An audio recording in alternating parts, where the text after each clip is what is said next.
Welcome back na naman dito sa aking channel. Panibagong araw, panibagong video na naman tayo ngayon. May ibabahagi na naman ako sa inyo ngayon na ritual. Ito'y simpleng gabay at simpleng pamamaraan at ito ay makakatulong sa inyo.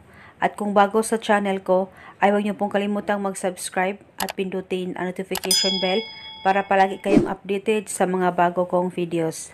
Ikaw ba ay hindi na pinapahalagahan ng partner mo? At parang nanalamig na siya sa'yo? At napakalaki na talaga ng pinagbago niya dahil sa bihira na lang siyang tumatawag, text o chat sa'yo. At kahit ikaw pang maunang kukontak sa kanya, ay deadma ka pa rin niya. Yung para bang tuluyan na siyang nawawala ng gana sa'yo. Gawin mo lamang itong ritual na ituturo ko sa inyo mga kabuenas, nang sa ganun ay hindi tuluyang mawawala ang gana at pagmamahal ng partner mo sa'yo. At mas lalo siyang magkakandarapa at mahuhumaling sa'yo. Gawin mo lang itong simpleng ritual at epektibo na ituturo ko sa inyo. Dapat palaging buo ang tiwala nyo sa paggawa nito. Ang gagawin mo lamang dito mga kabuenas, kung may picture ka sa kanya dyan sa cellphone mo, ay ito lang ang gawin mo. Hanapin mo ang picture niya at pagkatapos ay titigan mo lang ito ng maigi at ibulong mo sa isipan mo o sambitin mo sa isipan mo itong spell.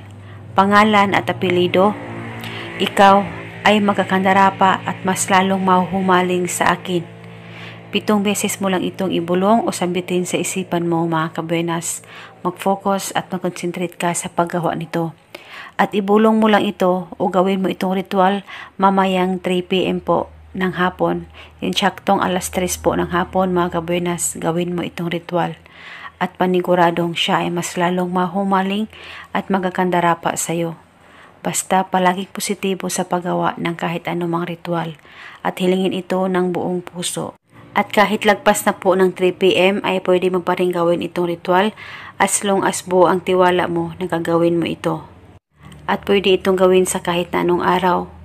Titigan mo lang ang picture niya dyan sa cellphone mo, tiyak siya ay mas lalong mahumaling at makakandarapa sa iyo at ikaw lang ang mamahalin niya. At kung ikaw ay may katanungan, mag-comment lang po kayo sa baba.